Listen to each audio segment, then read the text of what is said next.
Hi everyone, on this episode of Marble Chats, I am with the president of Baile de Fuego, Stefan, the president of Salsa, Loca, Cristina, and we talk about joining a student club, operating a student club, and everything you need to know to get involved as a student in the dance community.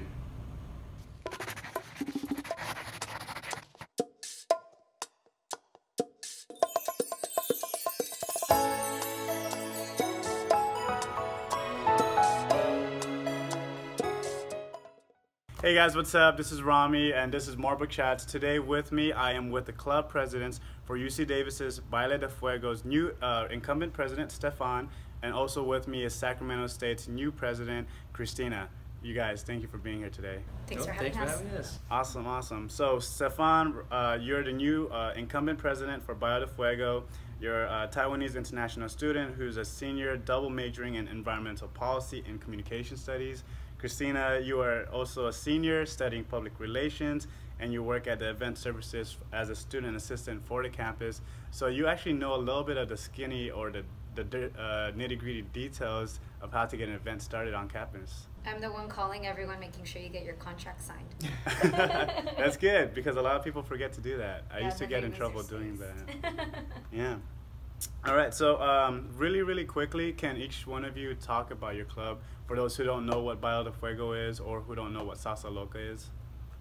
Yeah, well, so we're Baile de Fuego, aka BDF. It also stands for Breathe, Dance, and Feel the Music. Nice. Right. So what we do is basically our purpose is to provide a safe dance floor for everyone to come and enjoy themselves, express themselves, make some friends, and just feel safe and comfortable coming here and dancing. That's our main goal. Just a little history. So basically, Yemaya started the club with a group of people. He came to one of the ballroom dance lessons. He's like, "Hey, what's then salsa?" He says salsa. I was like, "Well, yeah, I'm down. I have to be there for some reason." But so we started dancing, and it turns out that a lot of people are interested. Not only just us, like people who saw his Snapchat are very interested. So he started. 2 weeks later, he started this event where it's like, I'm gonna be teaching salsa, whoever's down, come to like this location. And it turns out real well, right? So he created the Facebook group for people who just want to dance. That's it. But later on, he thought, we should have a more organized, structural, event for people. So he thought, why not do a club? So he started the club, and afterwards, Raisa took over as well as the second president, and then Doris was the third, and now I'm taking over as the fourth president. And we're just we're exciting to have people to come join us to dance. And we also we dance every Sunday from 6 p.m. to 8 p.m. because I feel like that's the time where people really need to de-stress. Yeah. Do all your homework Saturday, and you gotta come de-stress. That's good. So, Sunday fun day. Yeah.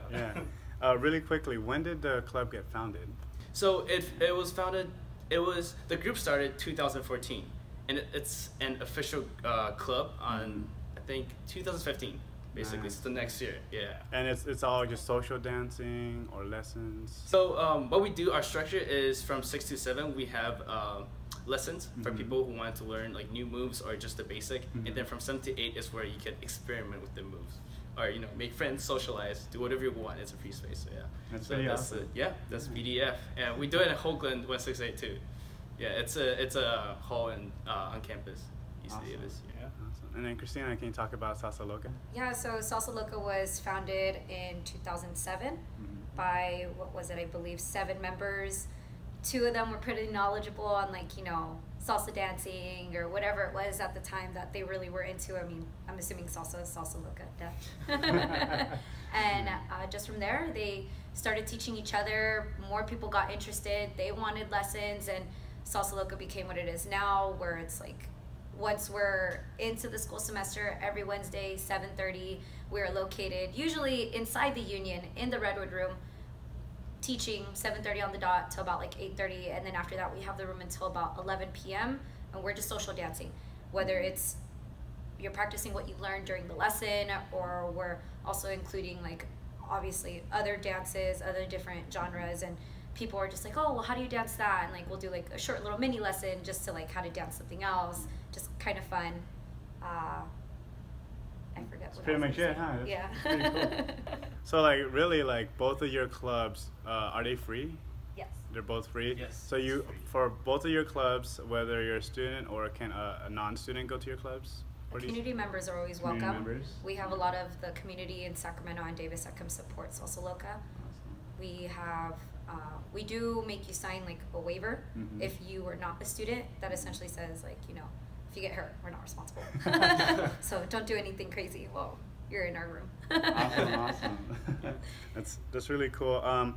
And so I want to actually ask you about your background. So how did you, Stefan, you said earlier that you were actually there when the club was being founded. Yes. So we kind of know about how you got involved with Baile de Fuego. And then Cristina, how did you get involved with Salsa Loca?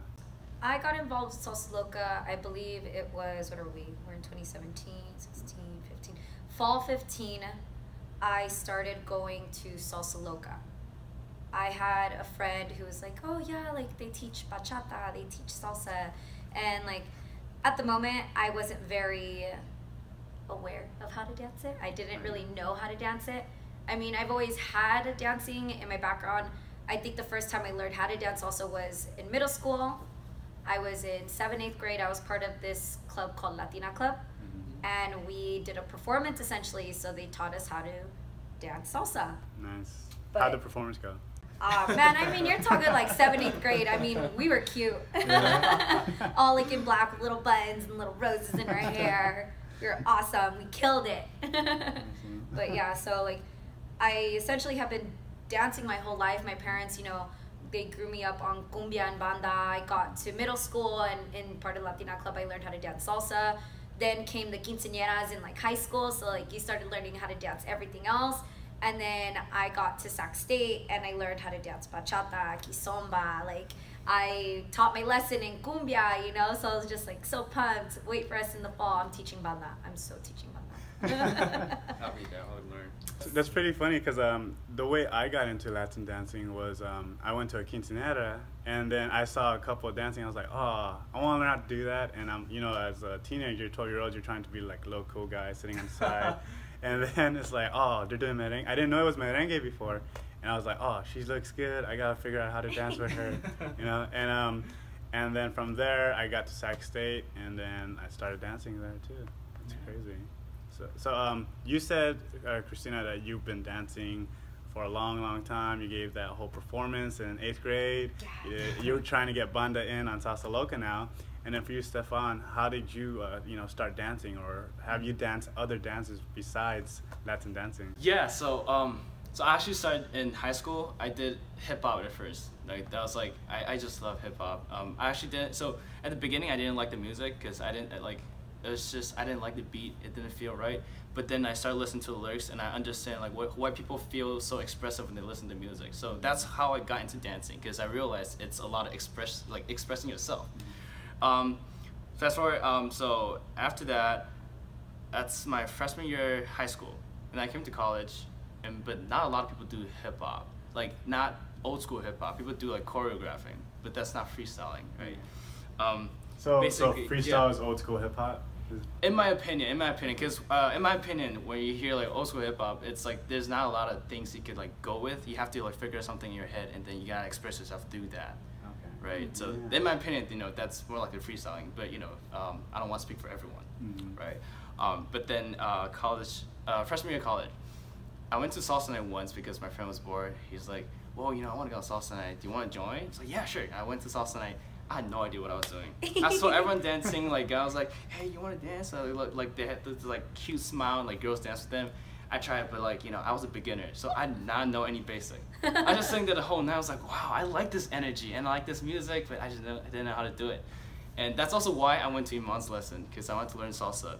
But, you know, freshman year and then second year, I started to go to Salsa Night a lot more often. And then, you know, now I really like it. By the way, bachata is still my favorite. But yes.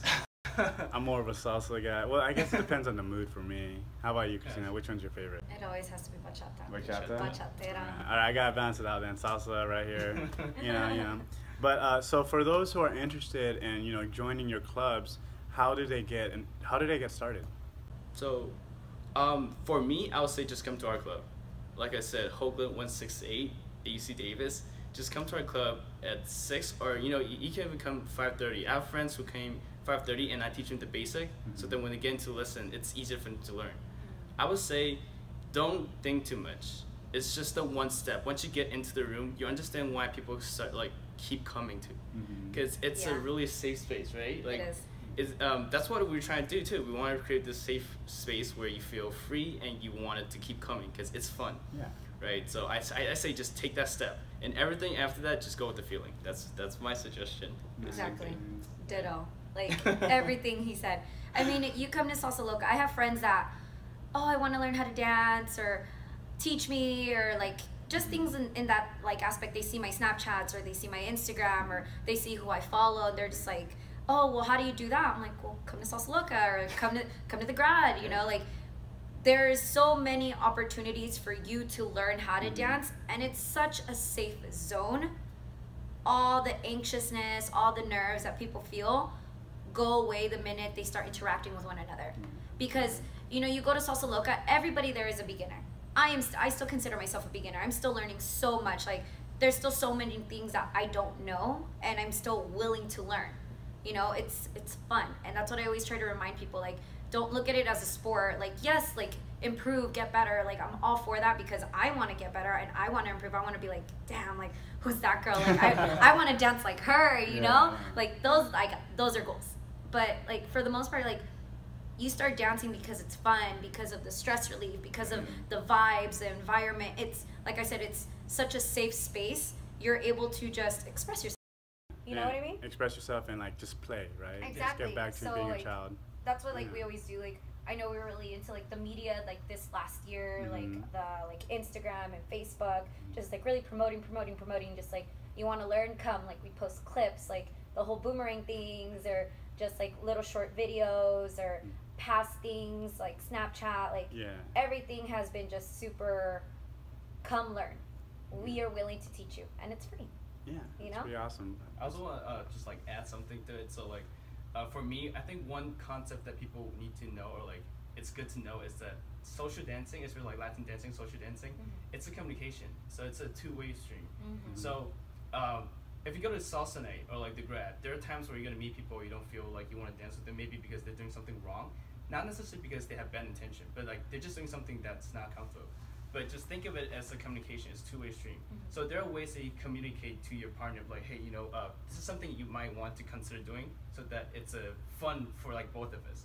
You know, so I think that's something like beginners can have in their mind. And like, feel free to express yourself. It's okay if you don't want to dance right now. Just say it in a nice way, because you know it's an environment where everyone wants to dance and wants to get better, right? So communicating, I think that's something that's like important for like beginners to know as well. So yeah, it's okay to say no.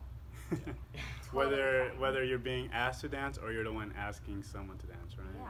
I think it's like, it's like, you know, two-way street. You know, back into the whole, like, it's a safe space. Like, you're allowed to say no. Like, if you don't feel comfortable doing like a move, like if the move is too sensual for you, you could just be like, you know. That's why when we teach our lessons, we essentially teach the follower like where you can grab your partner. So it's like, you know, you're doing just like the basic position right here. You can grab your partner from right there, or like, if he's getting too close to you, you can like grab him by the chest or something like that. You just push him back. Just push him a little bit, you know, not too hard, you know, make it, you know, not too aggressive, like still friendly, like you're still enjoying your time, just kind of like, I don't feel comfortable without saying the words. Yeah, so just enough where he knows, all right, we gotta keep the space. There's a line between us, right?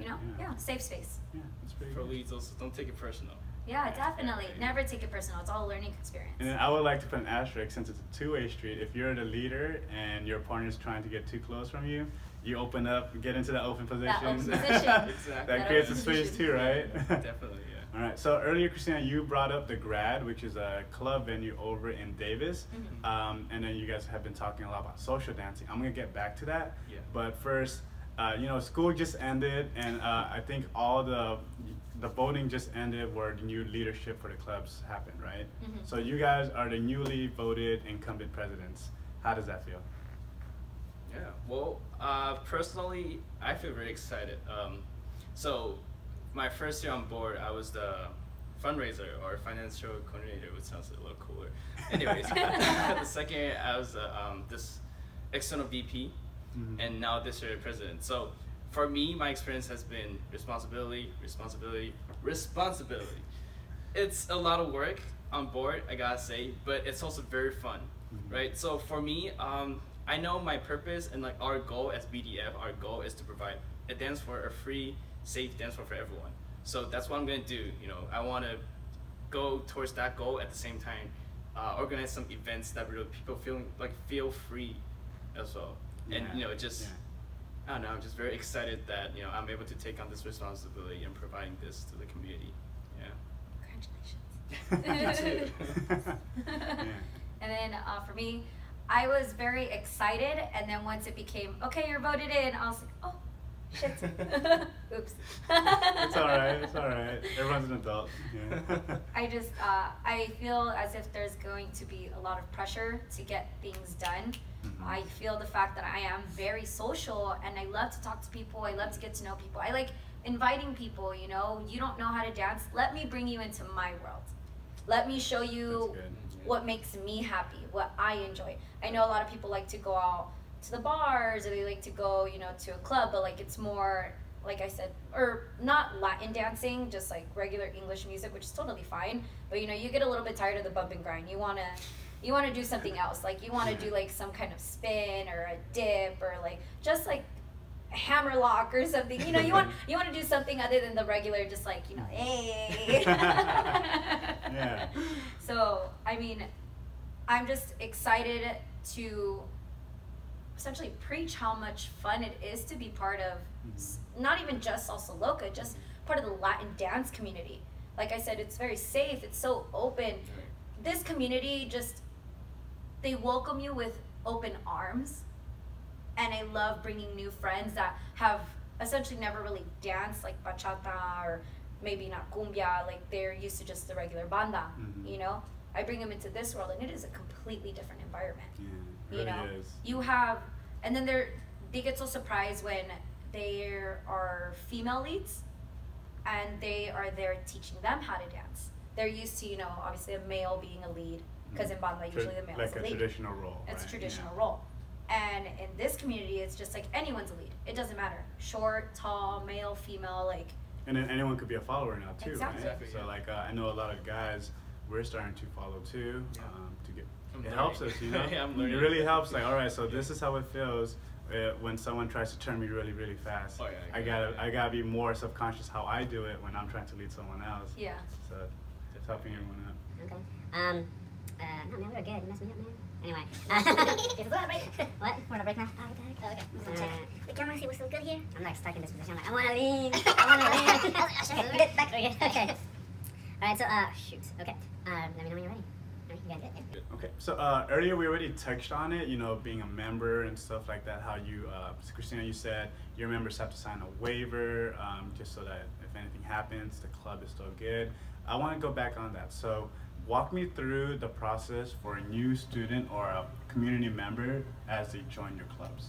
Okay, so for a student, we usually have our laptops out like maybe the first month or so into the school semester, where they're able to like log in with their WID, sign in, and essentially say like, I am agreeing to being here, and if just in case I get hurt, like the club is not responsible. You know what I mean? And for a community member, it's essentially the same thing, only it's paper, because they have to fill out their own private information. And you know, again, like if something were to happen, we are not liable, but we do like, we want you to have fun, just don't get hurt. You know what I mean? You want to do a trick, that's totally fine, just don't get too crazy. And then you said the laptops are out. Are they out at your event, or? We have them out on Wednesdays during our lesson.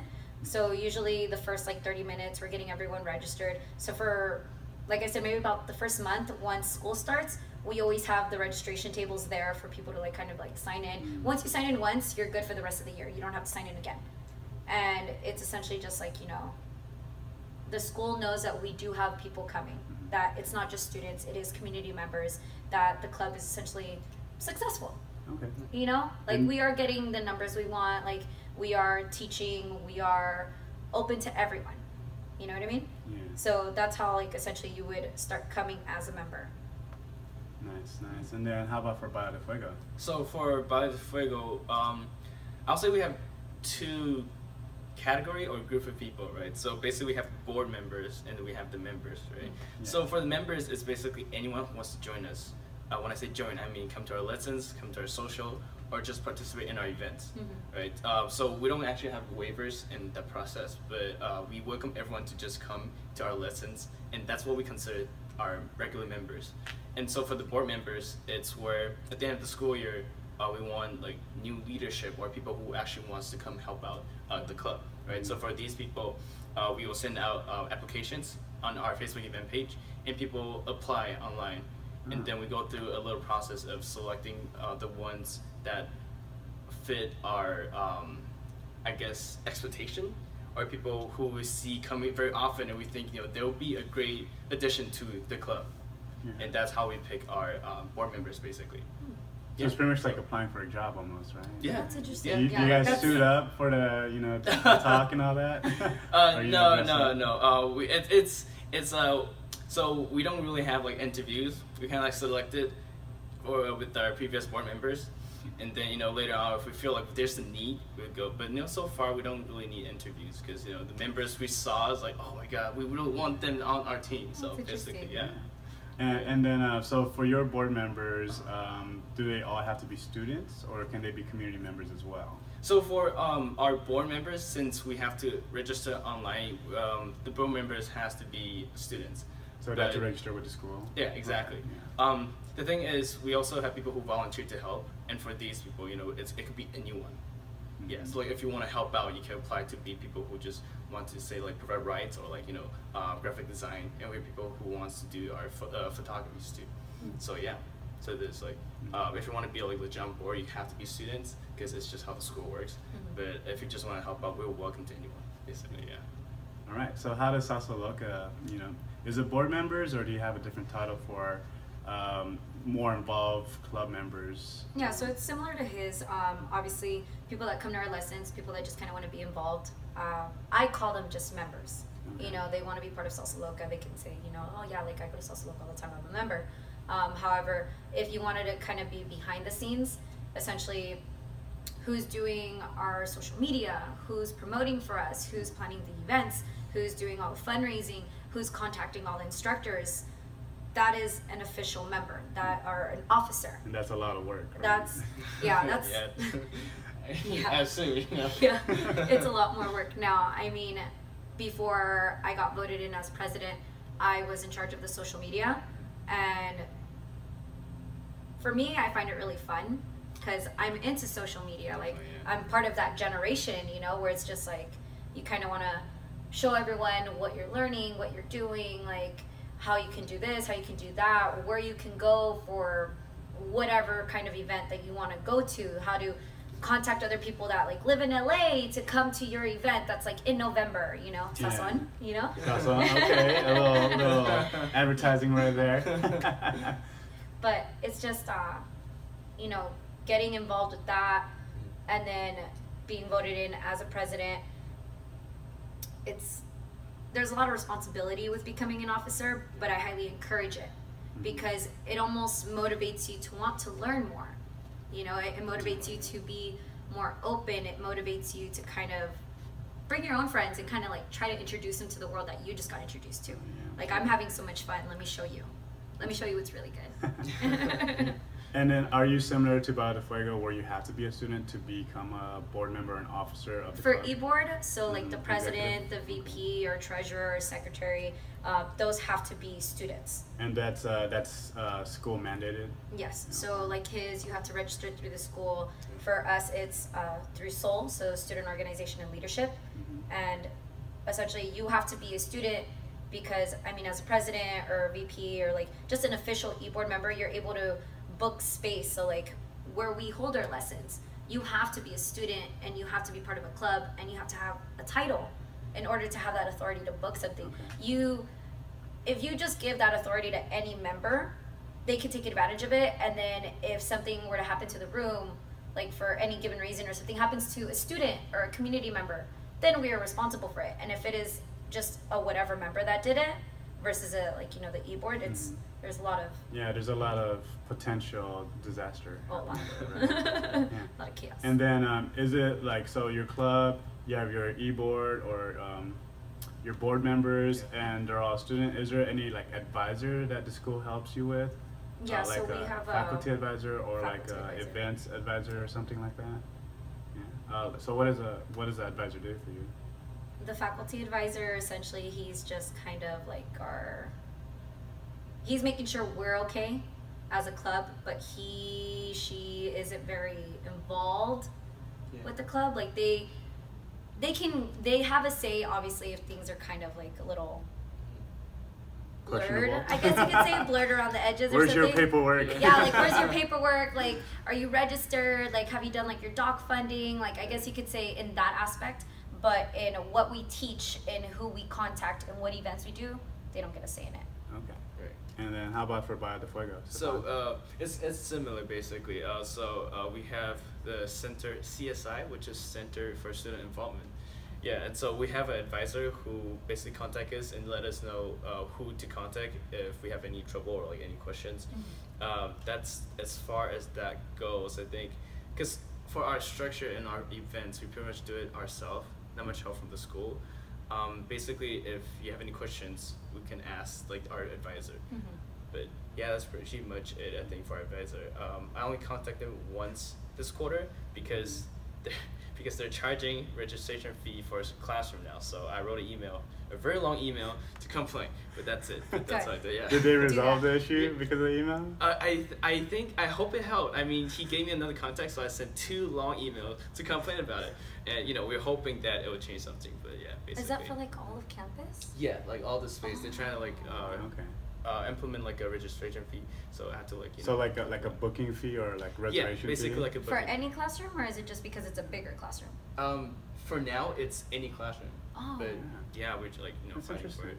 You know, like it's something happening on campus right now. So like a lot of organizations are like putting out petition and everything. So Okay. That's really interesting to hear. Yeah. And you actually segued perfectly to my next question. It's like, how do you get your dance space for your club events? right.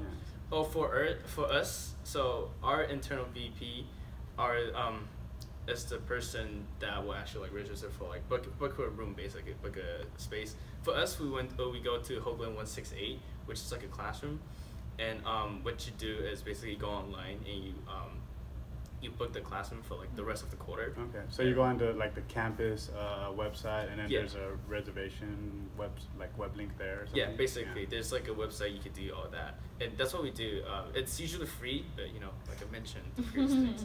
But yeah, Like that long email. long email. That's what it's for, Yeah.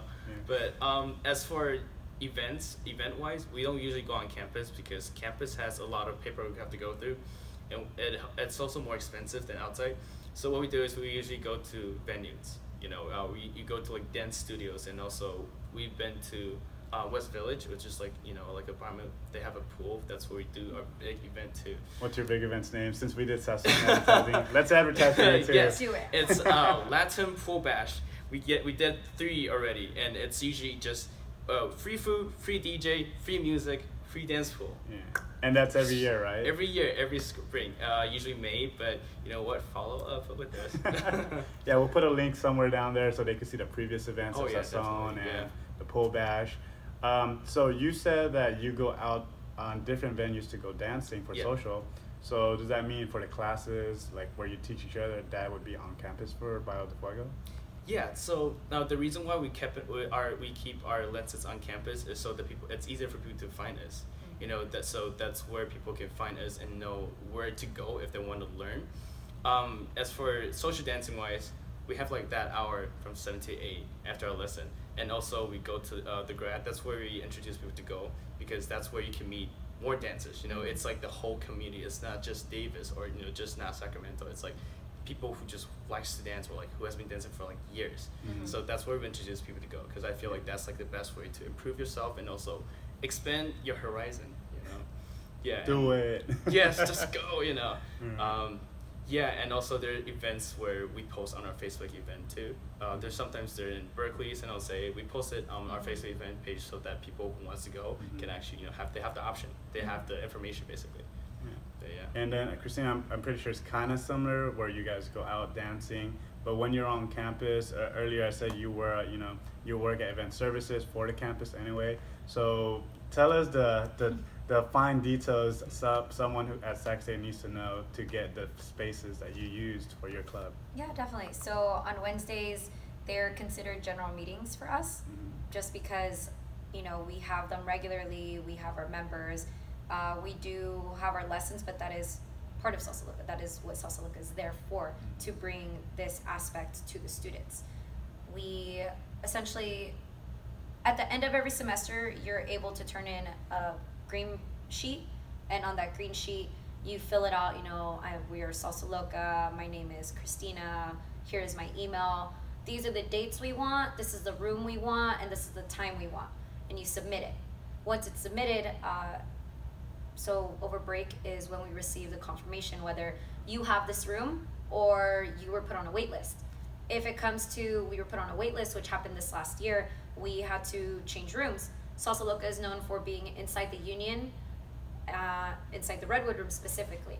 However, this last year, because of all the construction the Union has had during the last year, we had to move our lessons to Yosemite Hall, which in some aspect it was awesome because it provides everyone with a mirror.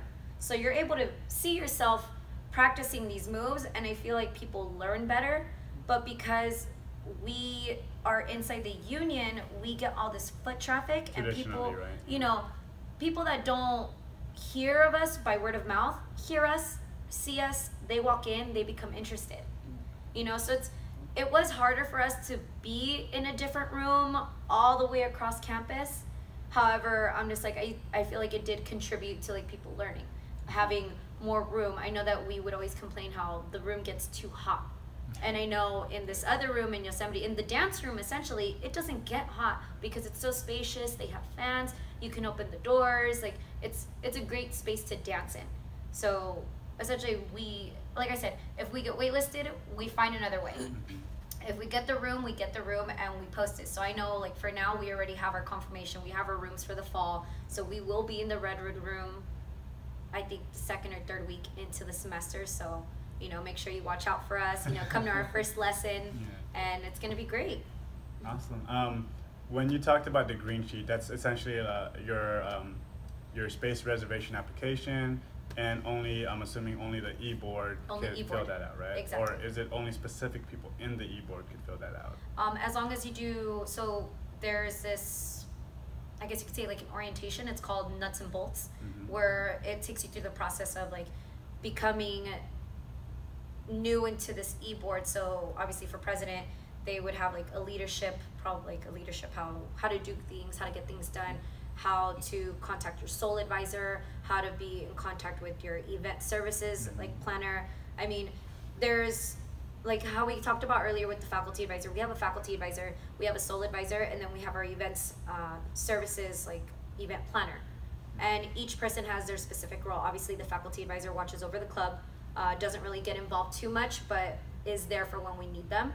Our sole advisor is there for our special events. So Sazon, for example, is our biggest event that we have aside from Salsa Loca Live, because Sazon is advertisement, yes.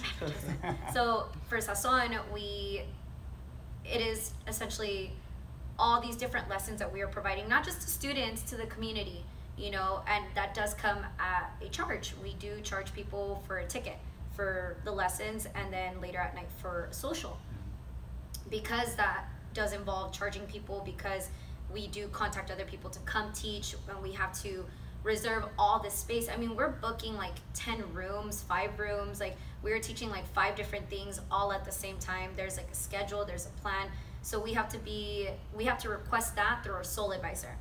We have to make sure that we're not breaking any rules, that we're following guidelines, and if it gets approved, then that request gets sent to event services. Event services, which is our third one that I mentioned, deals with essentially planning the whole thing. That is our event planner. So like I said, we have our rooms. How do you want your room? Do you want any chairs? Do you need any floor? Do you need any mics? Like, what do you need? What is it that they can provide for us? Essentially, you know, the union is there to help the students. And it shows that, you know, the SOL approves it, our event planner like coordinates it for us, and we get things done. That's how we get space. I know it's unfortunate that they are charging UC Davis students for booking space on their own campus, I mean, that comes out of your tuition. I mean, everyone knows that all this construction at the union is coming out of our tuition. So it better be free when I'm booking space, you know. There's always a way essentially to get it free because you are students and we do have a right, and it is our campus and this is for the students. You know what I mean? So I know, like I said, it's unfortunate that they're charging UC Davis, Sac State, for our lessons on Wednesdays. We do not get charged for being in the room. However, again, going back to Sazon, because it is an event that we are charging people, we do get charged for those rooms. You know, so it just depends on what kind of event we're doing, if it's just general or if it's like a bigger event. It's all the same process, all through the same people. It's just, you know, whether you have to ask one person or the other. Yeah, so that was a lot of information. Anyone that wants to get events going, they need to know all these things. I'm sure other schools have something similar. And we were talking about, you know, getting funds to pay for these spaces, like UC Davis, by the Fuego. They started charging you, and then for other events at Salsa Loca, you need to pay for the reservations as well. What does each club do to, you know, make funds or get funds to pay for these things? Right. So for us, we hold events, and that's the main income source, I guess. So basically, all our lessons are free, right? So we have fundraisers. I think 2 or 3 fundraisers throughout the whole quarter, so that if people want to get food, we could go as a group. You know, it's a time to socialize as well. And also, we usually have 3 big events. I mean, 1 big event each quarter, so that's like 3 the whole school year, right? And so for these events, we usually charge a sliding fee of like from 6 to 10. It's like a ticket for people to come and like enjoy the whole dance floor. Usually these are venues where the floor is just perfect. We got free DJ as well. Well, not technically free, but we got DJs who's playing live you made a deal with the DJs, and they just want to be there and have fun with you guys. yeah. So DJ can, you know, it's like a time for everyone to have fun, and that's where we just charge for the ticket, and that's where our main income comes from. Main income comes from there. Yeah. Okay. But then like lessons are usually free, and we don't have like a membership fee. So yeah. Okay. And then how about for Salsa Loca? So we do a little bit of fundraising apart from just Sazon again. Sorry for throwing it out there, but I know our biggest fundraiser we usually hold in the fall, and it's our tamale sale. We get a lot of pre-orders. I mean, it's not just students that are ordering from us. It's like the community members. I work at the union, so a lot of the people that I work with place an order. This last year I was working at like this costume store, and a lot of my coworkers there were like, you know, putting in orders. So that's probably like our most profit, just because everyone loves tamales. Everyone loves tamales. I mean, we offer like, you know, the pork, the chicken, the veggie one. So it's like, who doesn't like them? It's cold. People want it. Did the club have to get any like special permit to be able to sell this as a club, or? We are not allowed to sell them on campus. On campus. So that is why we do pre-orders. We do pre-orders in order to make them at home, and then essentially either deliver them or for people to pick them up. Okay, but the school's cool with that since it's not on campus. It's not on campus, so essentially they are not liable for it. Okay. If we were to sell on campus, it would have to be a purchased product, like it would have to be like a non-perishable product. Like a sealed product before you got to campus. Again, so the school isn't liable for it. However, because we are selling it off campus, it's fine. I know that a lot of other organizations do it, a lot of like the fraternities, the sororities, other clubs. They do a lot of like pre-order type of sale things. I know we're known for like our tamales. I think that's what we're known for in the fall. People are always asking like, oh, when are you gonna start selling them in the fall? Salsa Loca tamales, I like it. You know, and then I know this last year we tried doing like that whole fundraising thing where you go to a restaurant or some kind of other food place that offers their services, and we get a percentage of their sales because we brought all these people. I know a couple of places do that. Like I'm gonna name drop a couple, like Panda Express, California Pizza Kitchen, Quickly does that too. How about for Baile Fuego? Are you allowed to fundraise through food on campus, or you have to do something like pre-ordering like Salsa Loca? Right. So from what I did for other organizations, we actually have like, we need a permit to say that, you know, it's like a permit saying that, you know, basically the school is not responsible for anything that's caused by this food. Okay. But, and is that on campus, or? Yeah, that's on campus. So you can sell on campus, but you just need to, you know, apply for it, for a permit. But Baile Fuego has not done that because not a lot of people have that much time to like cook, you know. But That's actually a good idea, right? We think about it, but we haven't done it before. We don't have that experience. I Yeah. highly recommend it. Yeah. Highly recommend it. Maybe go like instead of tamales, because you know Salsa Loca is doing it. I'm gonna say you should make some Something pupusas. Ooh, If you guys know how to make yes. pupusas, I that'd will be help. sick. Well, you know, besides you know fundraising directly, you know, club doing something in return for some funds. Is there anything that the school kind of provides to the clubs to kind of help you as well? Are there any grants or scholarships that the clubs can do or apply for that the school can assist you with? Yeah, so for at Tech State, I don't know if UC Davis offers it, Okay. but we get doc funding.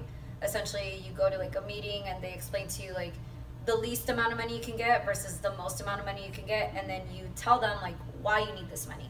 So a lot of the time we go because our club needs new shirts for our new members, or there is a retreat. So I know the slow exchange was a recent one that we asked for doc funding, just so our members were able to go. Salsa exchange. Yeah. Okay, so that's. Sorry, I had to state that. All right, so what is slow exchange? So the slow salsa exchange is essentially all these different campuses, a BDF or Salsa Loca, like all these Latin dance clubs from all these different campuses gather together in slow. And San Luis Obispo, for those that don't know, if I said that correctly. And it's literally just an exchange. We're all getting to know each other. We're all just like networking, like how do you do this, or essentially kind of like the questions you're asking right now, like how do you fundraise, like, or what rooms do you do, or like how do you get your instructors, or like what big events do you have coming, that way we can go support you, and when we have a big event you come support us.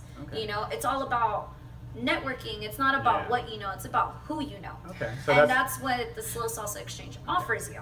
You know what I mean? Yeah, so that's a little bit about that, but that's off topic now. I just wanted to know what slow exchange was, so people who didn't know would know what it was. So you talked join about Salsa Loca BDF, y'all know. Okay, You'll yeah, listen join more. Salsa Loca and Baile Fuego. You'll learn about slow or San Luis Obispo, salsa exchange. But I want to get back into the schools, the grants. So you said doc funding. Where is that money coming from? So you said you applied for it. You show up. You explain why you need certain amounts of money. Who are you explaining it to? Essentially, it's like a board. Like a student body. I'm the new president, so I haven't had the opportunity to do that yet. Okay. So I don't know the nitty gritty. I mean, you want to book a reservation, I could tell you all about it because I work there. You know, however, like for doc funding, I'm still new to the process. I have like essentially our application. I know the steps in order to apply for it, kind of what you need to do in order to get there and ask for the money. However, I have not been in the situation to actually do it. interact. Okay. And then how about you, Stefan? Is there something similar that Baile de Fuego can, use? Yeah, so we have, like I said, CSI's Center for Student Involvement. Yeah. Okay. So basically they have some fundings for students. I don't know the name for it, but I know there's funding because I've been to the meetings. And so basically what you do is you fill an application and you put out how much you need for what. So for example, I need $100 for a DJ, or like I need like say $250 for the venue. Right? You have to write all these down. You list it for them, and they look through it, and they also ask you how you're gonna do it, like how are you gonna fundraise for this event, right? So they want to see you show your effort as well. So like a business plan or something. Yeah. Like Basically, right? And then they will go through the process and they decide how much they could provide to the club. So that's one of the ways. There's also another one for dance clubs, especially. That's only for UC. I don't know about Sac State, but I know for UC Davis there's one for dance events. However, though, I think folks need to keep in mind that these are for nonprofit events. So basically, you don't charge. Exactly. You can't charge for these events, and that's why we haven't applied for it yet, because we always charge for ticket. That's how that's part of our income. So yeah, it's a great resource. It's just probably not for every event you want to do. But yeah, it's I was gonna say, if they're gonna charge you for your rooms, you're offering free lessons. That would be something that you'd probably be able to get funding for. Yeah, that could be one of the ways. If But yeah. it came down to it.